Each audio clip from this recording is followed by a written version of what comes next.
Mesa de debates. Oferecimento Unimed Dental.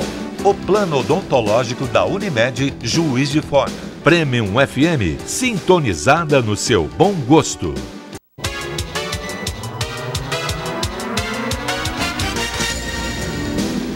Olá, hoje é terça-feira, 9 de outubro e está começando mais uma mesa de debates ao vivo aqui pela TV Juiz de Fora.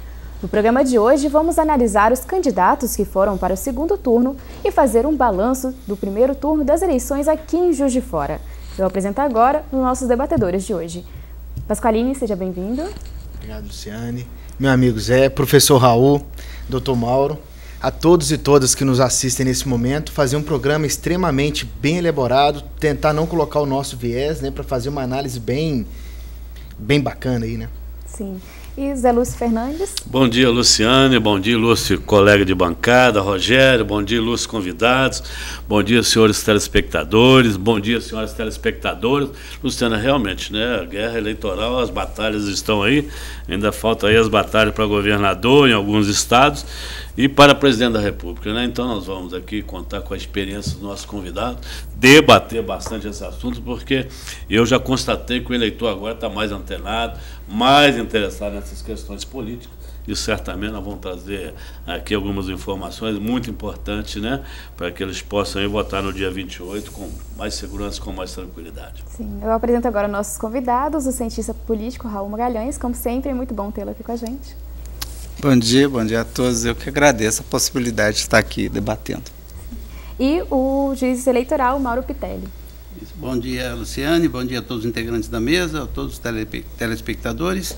E é sempre muito prazeroso poder não só conversar com os integrantes da mesa, mas também falar diretamente ao eleitor. Muito obrigado pela oportunidade. No último domingo, o Brasil foi às urnas no primeiro turno da corrida presidencial mais competitiva desde 1989. O candidato do PSL, Jair Bolsonaro, conquistou 46% dos votos válidos e o petista Fernando Haddad ficou em segundo lugar com 29%. Agora, os dois candidatos vão disputar o segundo turno, que vai ser realizado no dia 28 desse mês. Raul, eu começo perguntando sobre esse segundo turno. Marcado por sentimentos de insatisfação, de medo, essa é uma eleição atípica em relação às outras, questão da rede social como protagonista. Agora o Bolsonaro vai ter um pouquinho mais de tempo na TV para poder apresentar as propostas, então é importante a população deixar os sentimentos um pouco de lado e ficar mais racional, procurar saber as propostas e o plano de governo de cada um? Bom, racionalidade é sempre muito bom nas decisões políticas, mas infelizmente a paixão das pessoas ela não pode ser contida. Pelo menos no campo eleitoral, isso sempre se manifesta com muita força, mas eu creio que atividades como essa que nós estamos fazendo aqui são muito importantes, né, para trazer um pouco de reflexão sobre o que se passa. Eu acho que certamente estamos diante de uma eleição muito competitiva. Primeiro ponto que você sublinhou é real. É uma eleição que modifica um padrão de como a política brasileira vinha sendo feita. Basta dizer que desde 94 até 2014 nós tínhamos dois partidos que sempre eram os partidos que de alguma maneira iam para o segundo turno. Isso foi uma estrutura que foi quebrada. Quero chamar a atenção que isso não é uma coisa simples, porque se nós pensarmos, todos os sistemas eleitorais consolidados no mundo, eles têm a tendência a definir alguns partidos que são os grandes protagonistas. E esses partidos estão sempre chegando, eles estão sempre sendo importantes. No caso dos Estados Unidos, tem 30 partidos e 2 partidos só que contam na história. No caso da Inglaterra, tem 3 partidos bem atuantes, mas 2 é que decidem o primeiro-ministro. E o Brasil tinha um padrão muito claro, que era PT-PSDB. Esse padrão foi quebrado pela ascensão, vamos dizer assim, muito vigorosa de Jair Bolsonaro. E isso significa uma eleição atípica, principalmente nesse aspecto.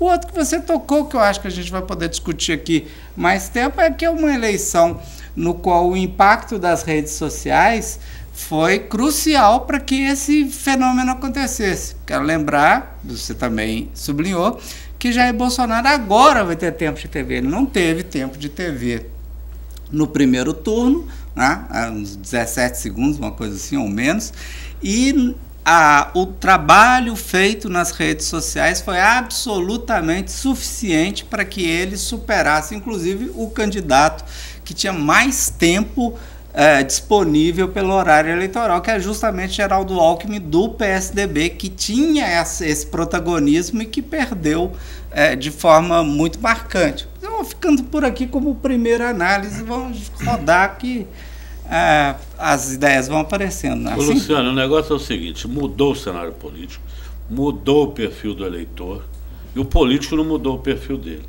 Então, quanto à questão partidária, ficou claro que o eleitor não se preocupou com a questão, qual partido que ele é. Se perguntar, quase que mais da metade dos eleitores não vão saber falar qual é o partido do Bolsonaro. Isso eu tenho certeza que eles não vão conseguir falar. Entendeu? Então, são as questões, os temas, as propostas.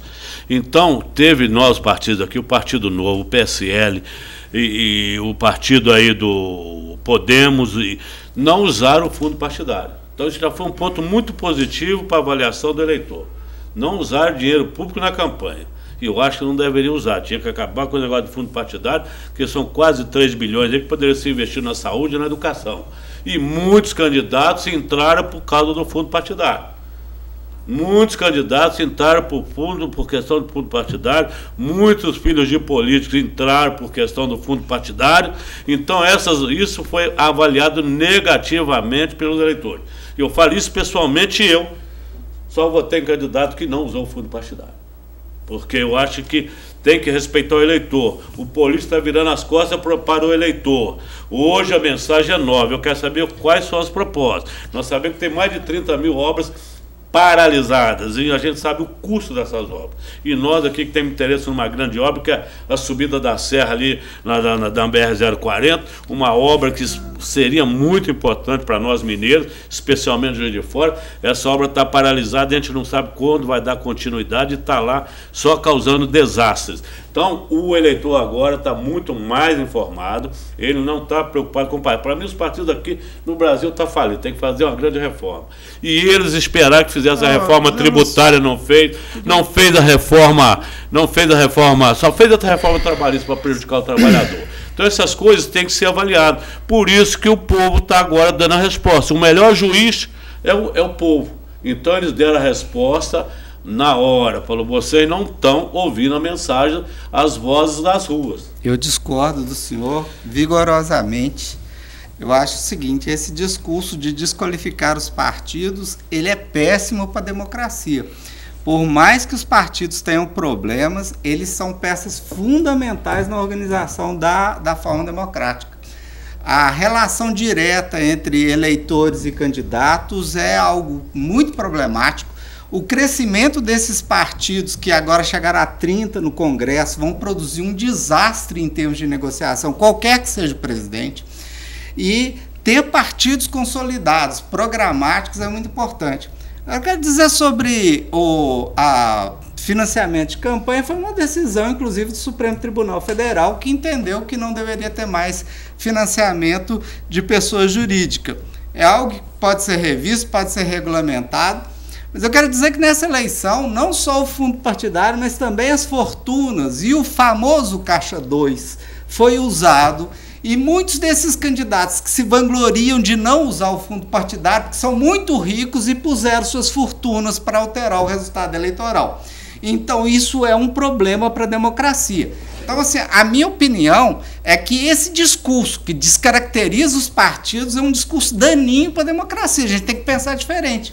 É porque o Brasil está numa rota tão doente que as pessoas não mais se preocupam com estruturas partidárias. Eu não estou falando só de diminuição do PT, do MDB, falo as legendas que têm pessoas com tradição na política brasileira e que, nesse momento, os partidos estão desacreditados. A quem serve uma democracia com partidos fracos? Eu vou dizer, serve aos piores interesses.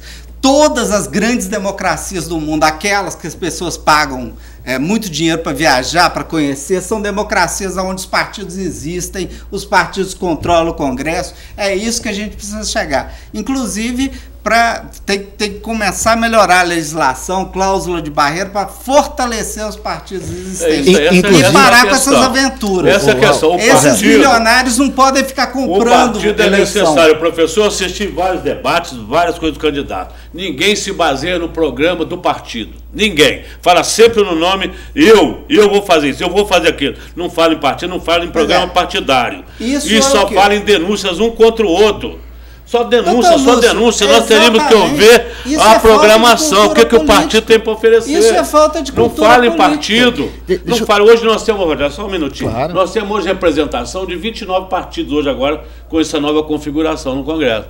29. Desastroso. Como que um governador, doutor Mauro Pitelli, um governador, um presidente vai governar nas condições? Vai ter que conversar com 29 representantes de partido. 29 líderes. Nós deveríamos, exatamente, 29 líderes. Vai ser impossível ele governar dessa maneira. Então nós temos que fazer uma reforma partidária. O partido é importante, claro, não vai ver exatamente. Mas tem alguns partidos também que o TSE deveria ter cassado o registro deles, porque todos os diretores foram condenados, estão sendo processados. Então essas questões, tem que haver uma reformulação. É isso que o povo quer, essa leitura que o povo está fazendo. Gente, vamos mudar. Vamos mudar, o cara não pode toda hora querer ser candidato a governador. Ficou 8 anos, sai um ano, vai para senador, vai para deputado, daqui a pouco quer voltar novamente a ser governador. Que democracia é essa? Democracia é alternância no poder, pô. Tem que haver uma mudança, fazer limitações, restrições, como fizeram. O problema aí dessa cláusula de barreira ou de desenvolvimento aí dos partidos aí, isso é importante. Que deve começar a funcionar para frente, porque nessa eleição não funcionou. Esse Congresso que foi formado, ele consegue ser pior do que esse Congresso que está acabando. É assim, houve uma renovação? Houve uma renovação no pior sentido, quer dizer, ao invés de você condensar o Congresso, fragmentou o Congresso. Isso que se chama presidencialismo de coalizão, ou seja, o presidente precisa fazer acordos, só que fazer acordo com 3 ou 4 forças é uma coisa, fazer acordo com 30 forças é um desastre. Ninguém governa esse país desse jeito. Exatamente. E isso é resultado de uma série de decisões equivocadas que passaram, inclusive, pelo sistema judiciário. Eu sou a favor do financiamento de pessoa jurídica, desde que ele seja regulamentado. Vou chamar o primeiro intervalo do nosso programa, voltamos já.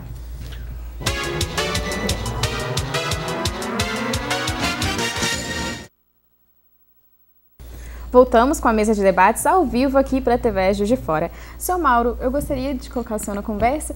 Qual a opinião do senhor em relação ao que a gente está discutindo aqui?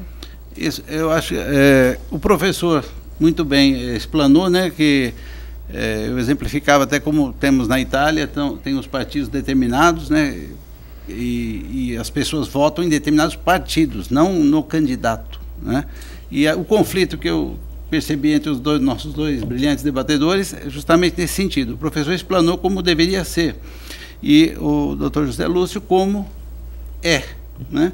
Então, hoje, por exemplo, independentemente do partido, que nome que se dê ao partido, cogitou-se bem antes das eleições, né?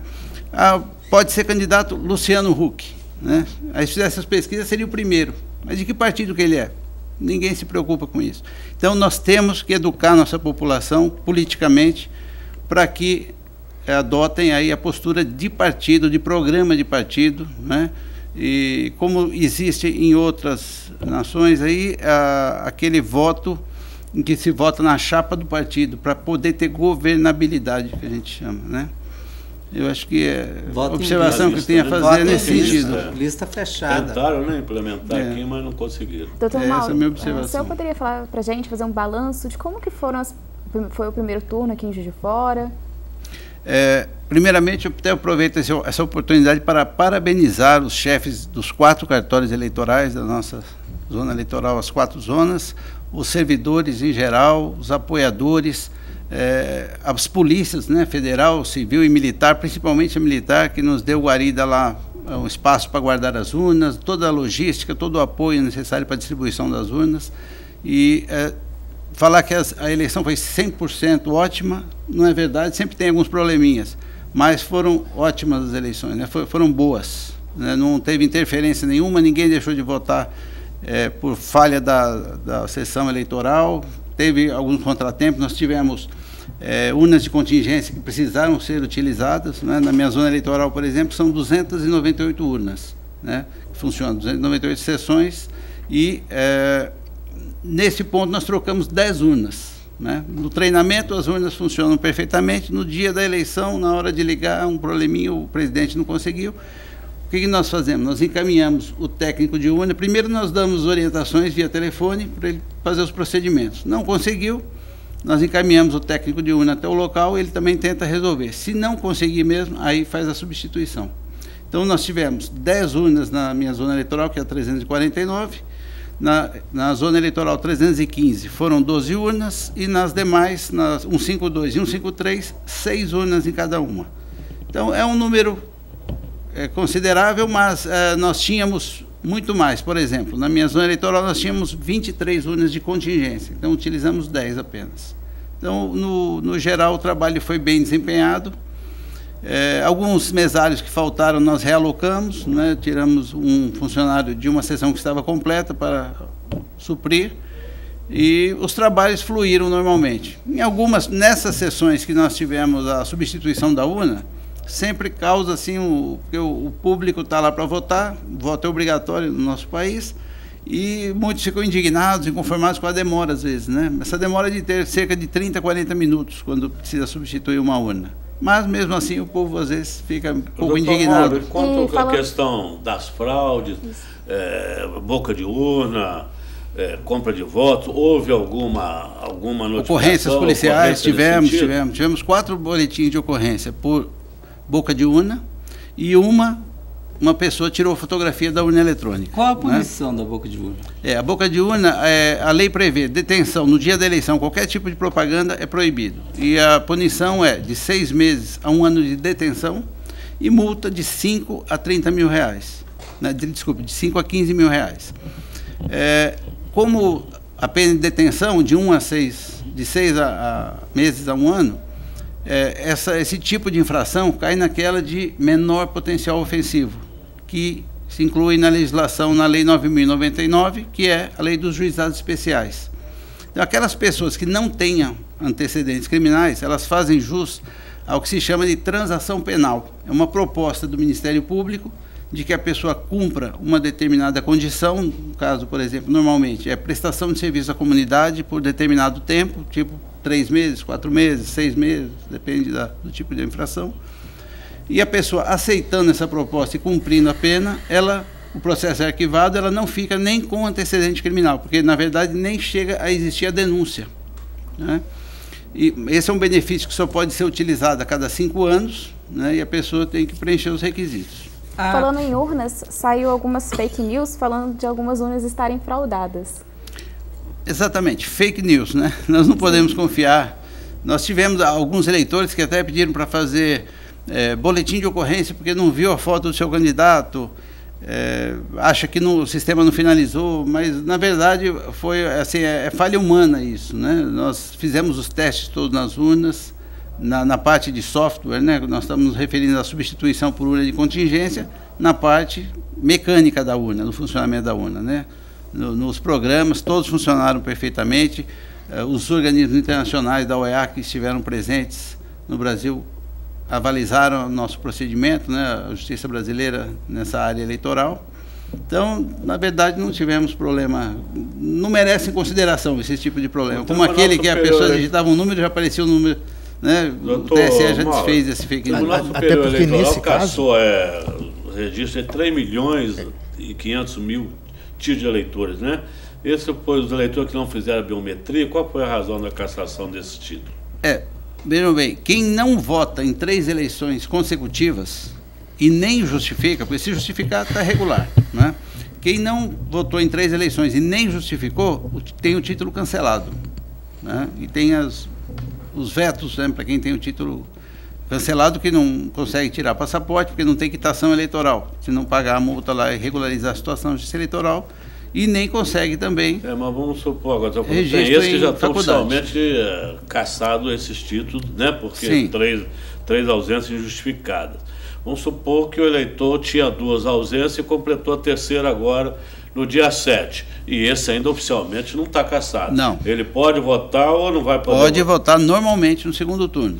Né? É nessa eleição que ele vai completar a impossibilidade dele votar novamente. O interessante disso tudo é a gente notar que, além da pessoa deixar de atualizar um título, ela também deixou para a última hora a atualização dos dados dela, o que faz a pessoa chegar naquela zona de última hora, mas eu não sei onde eu vou votar. Eu vi isso com muita frequência e não é culpa do sistema eleitoral, isso é culpa da pessoa que vai deixar para a última hora. E pelo jeito não foram tão poucas assim. Um dado muito interessante, se eu não me engano, eu vou colar dele aqui. Juiz de Fora teve 20,56% de abstenção. É um número muito alto para um sistema... Eu vou falar perfeito, né? Beira a perfeição o nosso sistema eleitoral, e a pessoa deixando de exercer o direito dela, ou seja, depois ela não vai ter o direito de reclamar, né? Como é que eu vou mudar o que está hoje, sendo que eu não participo disso, né? Então, sim. Esse 20% corresponde mais ou menos a 70, né? São 350 mil eleitores. Na minha zona eleitoral, eu falo especificamente da minha zona eleitoral, são 100.827 eleitores 20 mil, e 20.734 não compareceram às zonas. Podia ter virado o jogo tanto para um lado quanto ter feito ir no primeiro turno, ou seja, na a gente minha tá falando zona eleitoral foi 20,56% a abstenção. Que foi mais ou menos a média nacional, né? Ficou acho que é 15 a 20% que normalmente em todas as eleições. Né, mas aí tem sido mantida uma certa padrão, taxa de abstenção. E olha que é obrigatório, né? E qual a multa, doutor? A multa quem não comparece. A multa por eleição é de R$ 3,50 atualmente. Isso. E o senhor perguntou no caso de cancelamento de título. Então, essa é uma hipótese, né, de 3 eleições que não votou. E em algumas cidades, não é o caso do Juiz de Fora, foi opcional a biometria, né, mas, por exemplo, Uberaba foi obrigatória a biometria. Então, lá, quem não fez biometria teve o título cancelado. Okay? Entendi. E esse que for o título cancelado, ele pode revalidar o título? Sim, a partir de 5 de novembro voltam os cartórios a funcionar normalmente para regularizar toda a situação. Essas abstenções são pessoas que não tiveram condições mesmo de votar, pessoas mais idosas, ou são pessoas que estão insatisfeitas, que não vê nenhum candidato representando elas? Eu acho que são diversas hipóteses, né? Tem pessoas que estão fora do seu local de votação, né, do seu domicílio. Isso certamente não considera, né, o voto facultativo, evidentemente. Exato. Né? Tem muitos que só justificaram, né? Tem aqueles que são facultativos, acima de 70 anos, Esse não estão nessa análise não. A abstenção não é considerada, evidentemente, que não tem obrigação. Não, né? São eleitores aptos, né? Por exemplo, os menores de 16 a 18 não são obrigados, mas são eleitores. Então, estão no quadro, são computados para essa finalidade da abstenção.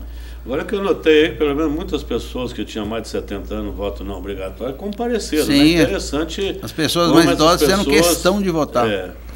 E eu gostaria de relatar um fato até e aproveitar o ensejo para orientar para o segundo turno, aqueles que tiverem dúvidas quanto ao local de votação, que entrem no site do TRE, do TSE, são semelhantes, né, no serviço ao eleitor. Local de votação é muito simples, basta preencher o nome, data de nascimento, nome da mãe, já vai sair todos os dados, o endereço da sessão, o número do título dele, tudo corretamente.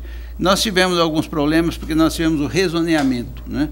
Éramos 6 juízes eleitorais, 6 zonas eleitorais, e foram extintas 2 zonas eleitorais, a 154 e a 155. Nós tivemos assim um tumulto, vamos dizer assim, na escola normal. Por quê? Porque os eleitores não tomaram as providências que nós tanto falamos ao longo do período eleitoral, que tinha havido rezoneamento, que precisava verificar ou comparecer ao cartório eleitoral ou no site o seu local de votação, porque tinha sido... Esses eleitores dessas zonas que foram extintas, eles foram realocados nas demais. Então, na escola normal, por exemplo, era da zona 155. Então, as pessoas chegavam, não sabiam onde votar. Tinha os planejamento lá, né, no primeiro andar, vota sessões tais, só que eles não batia com o título deles, que ainda era da zona 155. Então, nós tivemos que colocar 2 servidores lá no local para resolver a situação. Então, mesmo assim, teve que entrar em fila para seguir uma ordem. Mas tudo isso poderia ter sido evitado se o eleitor tomasse a providência prévia, né? Tal como ocorre com um candidato que é um concurso público, um vestibular, né? Não deixar, na hora de ir para a prova, procurar onde está o seu cartão de inscrição, suas canetas, né? O material necessário de levar. Então, previamente, tomar providência. Temos uma pergunta de um telespectador, Sérgio. Eu gostaria de saber se quem não votou no primeiro turno pode votar no segundo. Sem dúvida. Pode e deve, né? Preferência. Pode ser. Na noite anterior, no sábado anterior à eleição, eu fiquei curioso e olhei na internet o pico de procura por deputado estadual. Ou seja, as pessoas deixaram para a última hora a definição até dos candidatos, quanto mais do título, né? O intervalo. Nós vamos para mais um rápido intervalo, voltamos já.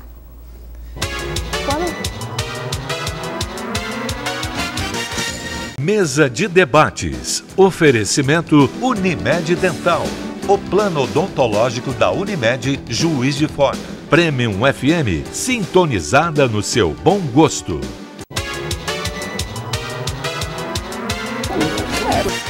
Não tem. Voltamos com a mesa de debates ao vivo aqui pela TV Juiz de Fora. Raul, gostaria de perguntar para você se poderia comparar os planos de governo de cada um dos candidatos entre o Haddad e Bolsonaro? Olha, eu prefiro que o eleitor compare, mas eu posso falar em linhas gerais, né? O Jair Bolsonaro, ele cresceu em cima de uma retórica a respeito de segurança pública. Essencialmente, o que ele pretende como presidente da República é um enorme plano de segurança pública que ele acredita que é necessário no Brasil nesse momento. O tema da criminalidade é central. Outro problema que o Bolsonaro ele diz que é o programa dele é a respeito de desregulamentações da ação do Estado, de alguma maneira liberar o mercado para movimentos mais livres, que ele considera que a ordem econômica, política econômica no Brasil é muito travada, ele quer liberar para agentes econômicos. Nesse sentido, ele se alinha a um certo liberalismo internacional. Agora, é curioso, porque o Bolsonaro ele tem algumas contradições. Ao mesmo tempo que ele fala isso, ele se mostra como uma pessoa que fala da importância de agregar valor às mercadorias nacionais, ou seja, ele tem um certo discurso desenvolvimentista. Bom, isso é o Bolsonaro. O caso do Fernando Haddad, a proposta do PT é uma proposta muito, muito conhecida, que é aquela ideia de que o Estado passa a ser um coordenador das gestões econômicas, sobretudo para que tenha capacidade de intervir nos problemas estruturais de desigualdade no Brasil. São propostas muito diferentes, que agora eu quero chamar a atenção para um ponto. Essa área de desregulamentação, isso não era exclusivo do Bolsonaro, isso era uma coisa que, por exemplo, estava na defesa de Geraldo Alckmin. No entanto, as pessoas estão votando no Jair Bolsonaro, que certamente é um fenômeno eleitoral. Indiscutivelmente é um fenômeno eleitoral. Eu colocaria do lado de Jânio Quadros, um sujeito que aparece assim com um discurso moralista, seduz todo mundo e tem muita chance de levar a presidência da República. O que ele vai fazer lá é um enorme ponto de interrogação, porque a gente vê que nem mesmo dentro do grupo dele as coisas estão muito coesas. Supondo que Haddad vencesse, enfrentar esse Congresso, que é um Congresso feito com a marca Bolsonaro, o crescimento foi todo de deputados dentro dessa linhagem mais conservadora e anti-PT, vai ser um desafio monstruoso para Haddad. Eu acredito que o Brasil, qualquer que seja o presidente, vai enfrentar tempos terríveis aí para frente. O professor agora polarizou, né? O Bolsonaro e o Haddad, PT e o PSL. Qual que é a tendência desses partidos que foram eliminados agora nesse primeiro turno, o PSDB, o PMDB e os outros partidos, de migração de votos? Qual candidato o senhor acha que vai conseguir captar o maior número de votos dessa sigla? Dentro dos espectros, por exemplo, do PSDB, com certeza ele vai migrar pro Bolsonaro. Mas, por exemplo, aqui em Minas é complicado, né? Porque aqui em Minas o candidato Jair Bolsonaro é o Zema, que foi para o segundo turno com o Antônio Anastasia, que é do PSDB. Então aqui é um caso complicado. O Anastasia vai ter que, de alguma maneira, sinalizar para os eleitores do Pimentel para ele poder conseguir reverter a desvantagem. Então, acho que as migrações vão ser diversas, mas principalmente desses partidos como o Novo, como os eleitores do Meirelles, a tendência toda é que eles não vão votar no PT. Professor, na sua avaliação também, eu gostaria que o senhor fizesse uma avaliação das questões das pesquisas. Elas saíram desacreditadas ou acreditadas? Em Minas Gerais, por exemplo, a tendência pelas pesquisas, segundo turno seria a Anastasia e que a Dilma estaria eleita como a primeira olha só, é muito senadora. Interessante. As pesquisas, essa pergunta é muito importante, que essa me toca, porque a gente trabalha, né, com pesquisa, vendo o resultado de pesquisa. Olha, aconteceu um problema não tão grande para presidente, se você for olhar aquilo que as pesquisas tinham dito lá para 18 de setembro, o Bolsonaro estava na frente, a Haddad estava em segundo lugar, subindo ali para 20 e poucos, e de setembro até o dia da votação eles permaneceram e foram eles que foram para o segundo turno. Então, nesse sentido, as pesquisas para presidente não marcaram uma diferença muito grande. Uma oscilação ali nos votos válidos. Mas, para Senado e para deputados, elas foram desastrosas nos erros. O que mostra que o eleitor priorizou a campanha para presidente e deixou a escolha para deputado, isso foi bem sublinhado aqui, para a última hora, inclusive para senador. Essa ideia de votar em 2 senadores também causou uma certa dissonância. Some-se a isso a boca de urna, que Brasil adentro, as denúncias foram muito, muito intensas, né? Inclusive com um comportamento diferente do que o doutor citou, porque disseram que muitas pessoas fizeram BO e foram imediatamente liberadas, ou seja, não ficaram retidas, né? Que pelo Brasil adentro aconteceu. Eles fizeram essa audiência com a juíza eleitoral, o promotor, né? Essa é uma audiência que seria feita alguns dias depois, então nós já optamos por fazer no mesmo dia. Então, o que acontece? Todo mundo sabe que boca de urna funciona, na medida que a boca de urna é considerada um crime, mas um crime que rolou, ele produz um efeito também daquele último momento. E um outro ponto que é o que aconteceu, que é o grande fenômeno, né? Migrações maciças de voto nos 2 últimos dias. Isso aconteceu, isso tem relação de novo com os instrumentos das redes sociais. A gente tem que acreditar que esse tipo de instrumento, que é um instrumento que ele não informa muito bem o eleitor, né? Você recebe um videozinho de WhatsApp de 3 segundos que passa uma imagem e uma ideia e uma proposição, aquilo ali não é reflexão, mas essas coisas estão funcionando para o eleitor e as urnas. Então, é uma eleição muito polarizada, uma eleição de eleitores muito desinformados, é uma eleição, nesse ponto de vista, muito mal pensada. Aqui no Brasil existe uma coisa que é sensacional. Aqui o candidato pode não ir a debate. Ele pode, por razões diversas, nem precisa nem tomar facada. Se ele decidir que ele não vai a um debate, o eleitor não o acha um monstro.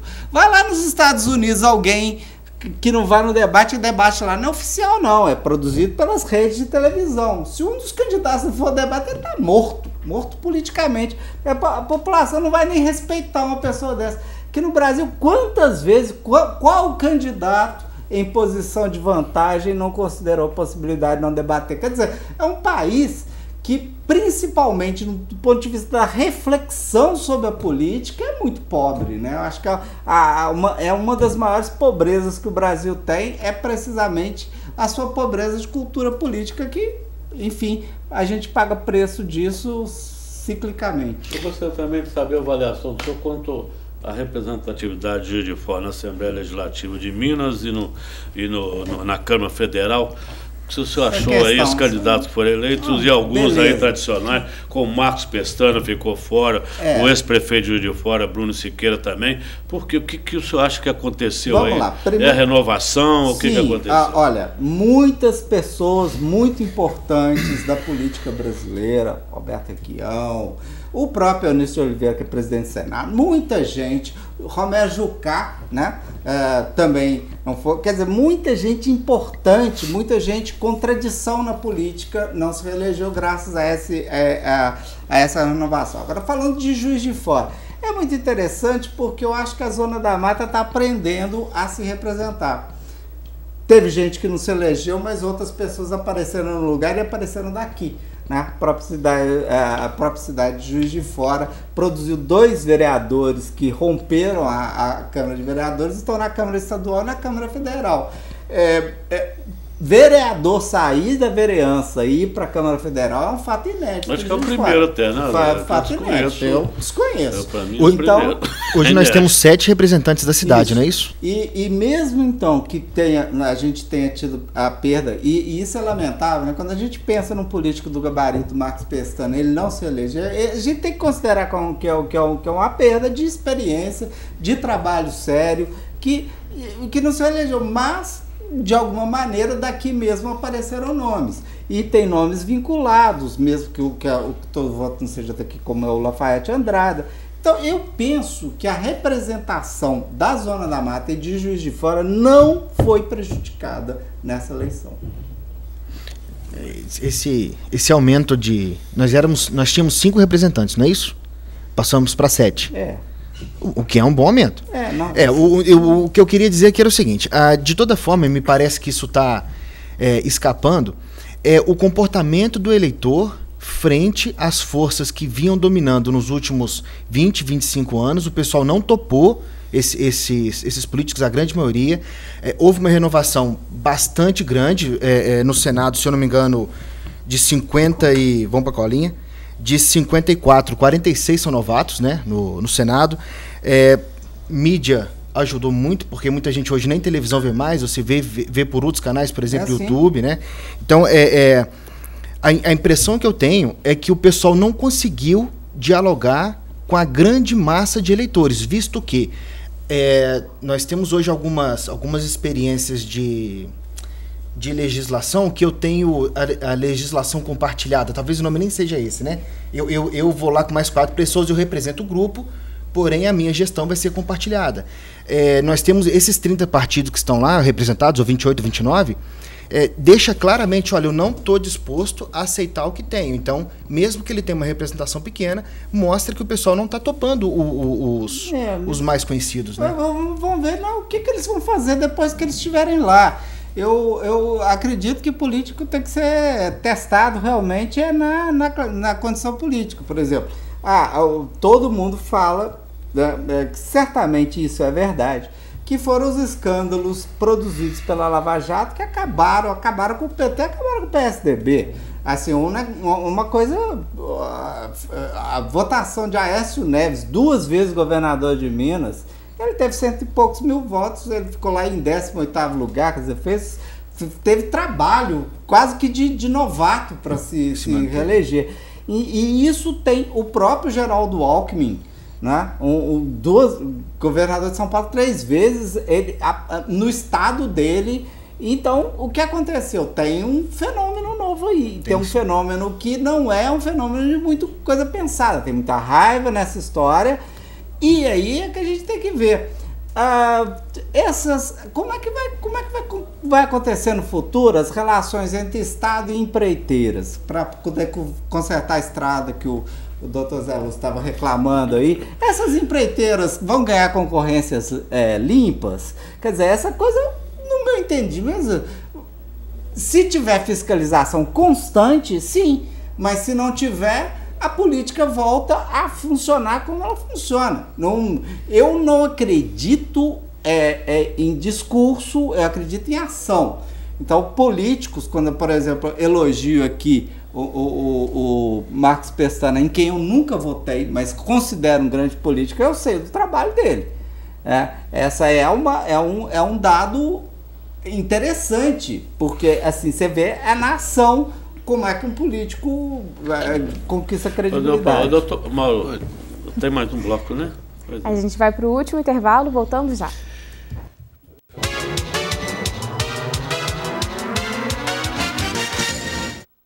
Voltamos com a mesa de debates ao vivo aqui pela TV Juiz de Fora. Doutor Mauro, tem uma pergunta de um telespectador. Ele gostaria de saber em relação aos santinhos, aqueles papeizinhos que o pessoal distribui. A pessoa pode ser punida, o pessoal pode denunciar, e há alguma punição em relação a isso? Atualmente, as propagandas estão permitidas, né? Então, pode distribuir santinhos nas ruas, inclusive nos locais públicos. É o único tipo de propaganda permitido, é colocar uma mesinha nas calçadas, distribuir santinhos, né? Material gráfico, desde que tenha lá o CNPJ do partido, tudo certinho.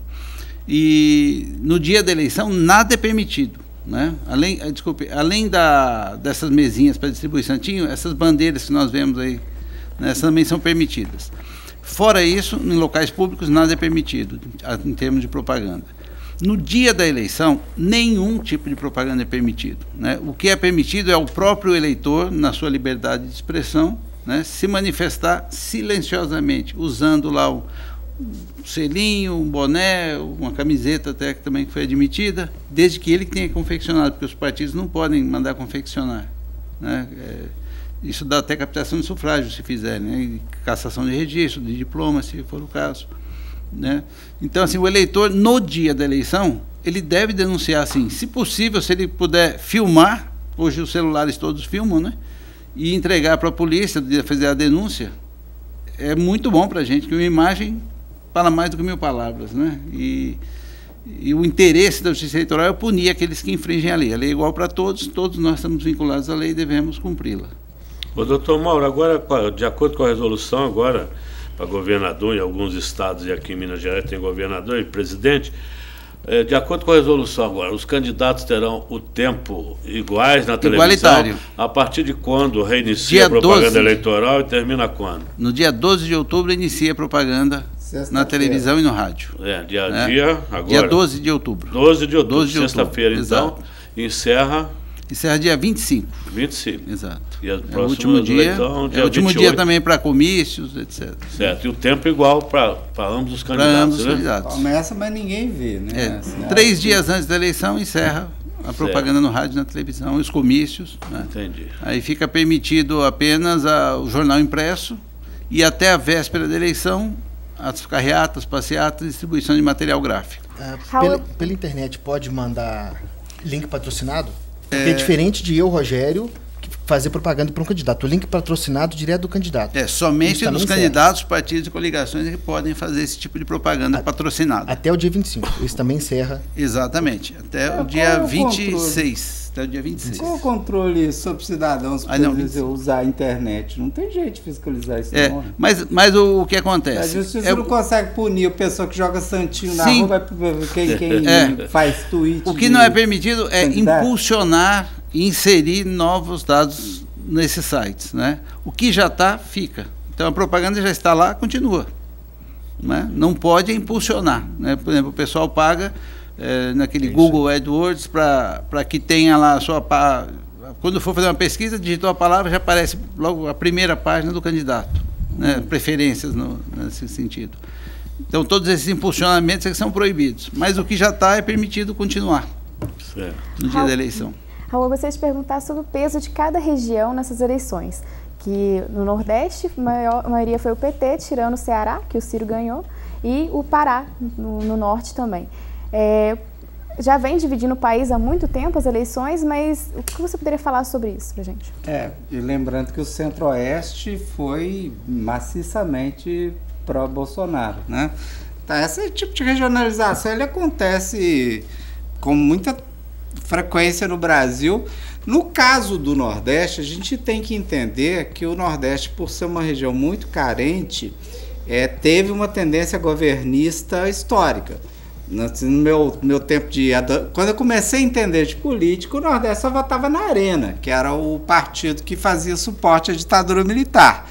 E o Nordeste era uma espécie de barreira do pensamento conservador, ponto que quando um partido como o PFL, que depois virou DEM, entrou em decadência, era lá que o coronelismo permaneceu. Com a chegada do PT no poder e as políticas que o PT implementou, inclusive lá na região, e eu acho que a mais importante, a Bolsa Família, houve um realinhamento, mas veja, em direção ao poder. Se a gente imaginasse que o mandato de Dilma Rousseff se encerrava agora, essa votação no Nordeste vai ter uma lógica com relação ao governismo do governo federal. Mas essas coisas mudam, tá? Sobretudo regiões carentes, elas tendem a a votar naquilo que é o governo que pode lhe trazer mais benefícios. Então, a gente não deve imaginar que essa grande massa de votos que existe hoje no Nordeste tenha relação com outra coisa pelo fato do PT estar no poder. Eles não são ideologicamente petistas, eles são ligados são beneficiários de políticas sociais, de políticas de industrialização. O Nordeste passou por um forte crescimento durante o ciclo que o Partido dos Trabalhadores teve no poder, e isso produz esse resultado. Mas isso não é um resultado que tende a permanecer. Eu quero lhe dizer assim, São Paulo votava maciçamente no PSDB. São Paulo rifou PSDB, mais o próprio Geraldo Alckmin. Quer dizer, assim, essas lógicas regionais, elas existem, mas a gente não deve imaginar que elas são pedras. O professor está falando do PSDB e paulista, aproveitando e seja, então a gente sabe que tinha uma liderança muito grande aqui em Minas, do Aécio Neves e o Serra e o Alckmin lá em São Paulo. Com essa derrota do Alckmin e o Aécio ser eleito deputado federal com um pouco mais de 100 mil votos, o senhor acha que essa liderança agora do Dória, ele vai ser o grande líder do PSDB? Acho difícil, viu? O Dória é muito brigado com aquela turma. Mais provável que o Dória tente se alocar num outro partido.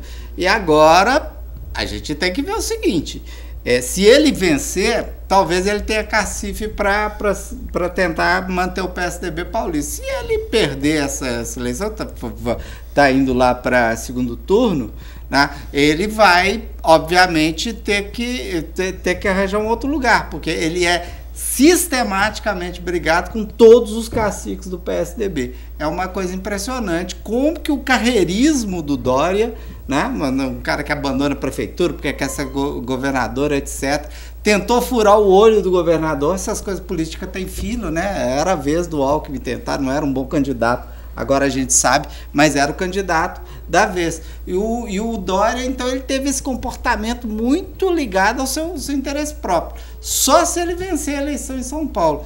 Mas ele vai vencer essa eleição em São Paulo não pelo PSDB, mas pelo alinhamento que ele está fazendo com esse tipo de força nova aí.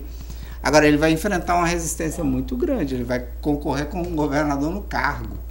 Mas ele é muito corajoso, tem uma boa equipe de marca, porque ganhou o Haddad a prefeitura no primeiro turno. Não, ele ganhou no primeiro turno, exatamente, numa certa onda.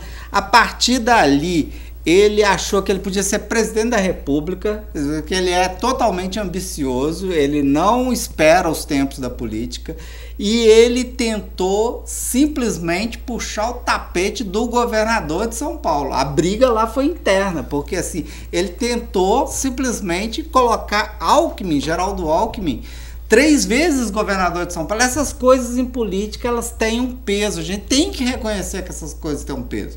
Essas pessoas, elas têm uma história que tem que ser respeitada, tem fila. Agora não é sua vez, então você conquista um governo de São Paulo, faz uma boa gestão, que a próxima... E o Dória, ele é errático. Deixa eu fazer uma provocação final voltada aqui para Minas. O Zema tá na mesma onda do Dória? O Zema é um caso um pouco diferente, porque é o empresário que o momento calhou para ele, né? E ele está indo para o segundo turno com, precisamente, o PSDB, que tem uma tradição muito grande no Estado, está indo contra um candidato extremamente qualificado, que é o Antônio Anastasia. Eu não sei como é que vão ficar essas forças. No momento, a configuração do eleitoral é a favor do Zema.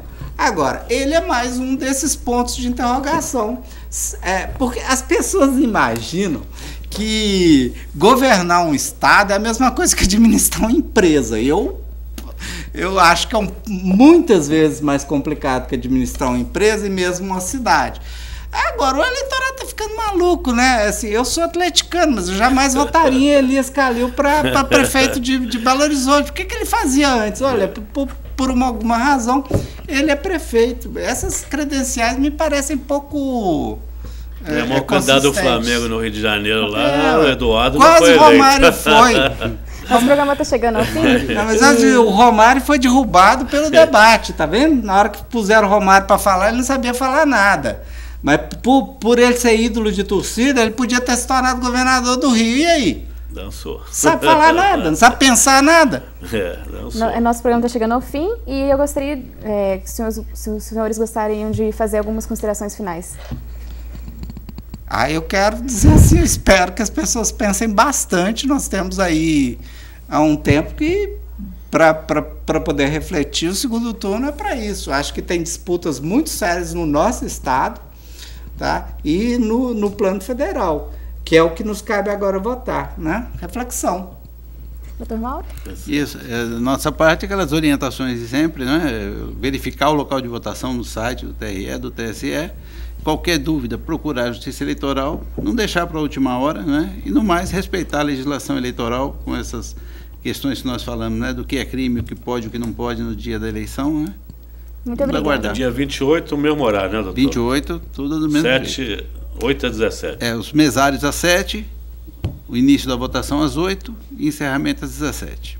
Muito obrigada, foi um prazer recebê-los no nosso programa. Obrigado pela oportunidade. Eu gostaria também de agradecer a sua companhia e te convido para nos encontrarmos novamente amanhã, às 11 horas da manhã, ao vivo aqui pela TV Juiz de Fora. Tem a reprise do nosso programa hoje, às 18 horas, e você também pode conferir essas e outras edições do nosso programa a qualquer momento no nosso canal no YouTube. É só procurar por TV Juiz de Fora ou no aplicativo Diário Regional JF. Obrigada pela sua companhia e até amanhã.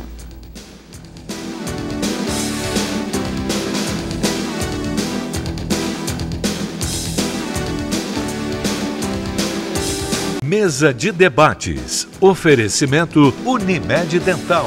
O plano odontológico da Unimed Juiz de Fora. Premium FM, sintonizada no seu bom gosto.